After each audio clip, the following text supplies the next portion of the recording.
तेरा वचन मेरे पाँव के लिए दीपक है और मेरे मार्ग का उजियाला है।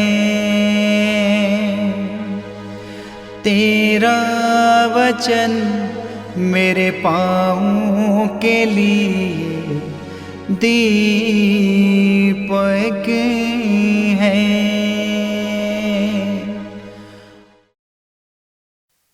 पहला पाठ प्रवक्ता ग्रंथ अध्याय 35 पद संख्या 1 से 12।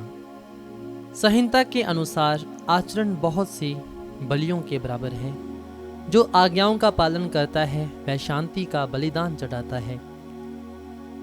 परोपकार अनंत बलि लगाने के बराबर है। जो भिक्षा दान करता है वह धन्यवाद का बलिदान चढ़ाता है। बुराई का त्याग प्रभु को प्रिय होता है और अधर्म से दूर रहना प्रायश्चित के बलिदान के बराबर है।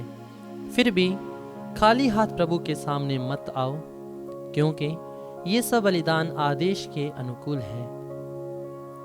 धर्मी का चढ़ावा वेदी की शोभा बढ़ाता है और उसकी सुगंध सर्वोच्च ईश्वर तक पहुंचती है।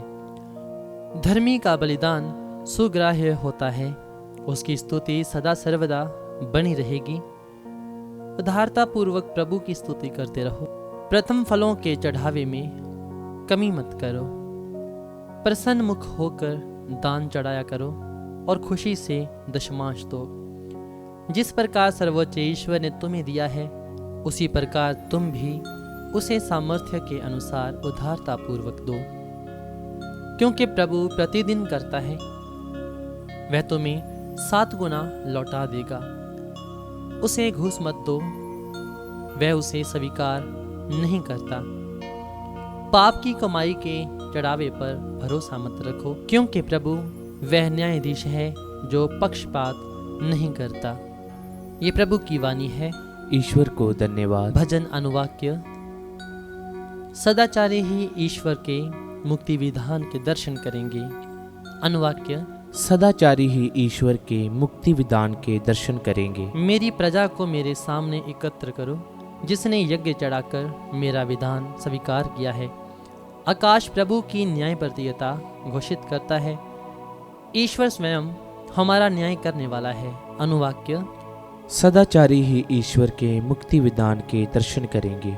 हे मेरी प्रजा इस्राएल, मैं बोलूँगा और तुम्हारे विरुद्ध साक्ष्य दूंगा, क्योंकि मैं ईश्वर तुम्हारा ईश्वर हूँ। मैं यज्ञों के कारण तुम पर दोष नहीं लगाता। तुम्हारे बलिदान तो सदा मेरे सामने हैं। अनुवाक्य। सदाचारी ही ईश्वर के मुक्ति विधान के दर्शन करेंगे। ईश्वर को धन्यवाद का बलिदान चढ़ाओ और उसके लिए अपनी मन्नतें पूरी करो। जो धन्यवाद का बलिदान चढ़ाता है वही मेरा सम्मान करता है। सदाचारी ही ईश्वर के मुक्ति विधान के दर्शन करेंगे। अनुवाक्य। सदाचारी ही ईश्वर के मुक्ति विधान के दर्शन करेंगे। जय घोष। हे पिता, हे स्वर्ग और पृथ्वी के प्रभु, मैं तेरा स्तुतिगान करता हूँ, क्योंकि तूने राज्य के रहस्यों को मेरे बच्चों के लिए प्रकट किया है। संत मार्कुस रचित पवित्र सुसमाचार अध्याय 10 पद संख्या 28 से 31। पेतरुस ने यीशु से ये कहा, देखिए हम लोग अपना सब कुछ छोड़कर आपके अनुयायी बन गए हैं। यीशु ने कहा, मैं तुमसे कह देता हूँ, ऐसा कोई नहीं जिसने मेरे और सुसमाचार के लिए घर, भाई बहनें, माता पिता, बाल बच्चों अथवा खेतों को छोड़ दिया हो, और जो अब इस लोक में 100 गुना ना पाए। घर, भाई बहनें, माताएं, बाल बच्चे और खेत, साथ ही साथ अत्याचार और परलोक में अनंत जीवन। बहुत से लोग जो अगले हैं पिछले हो जाएंगे और जो पिछले हैं अगले हो जाएंगे। ये प्रभु का पवित्र सुसमाचार है। ख्रीस्त की जय।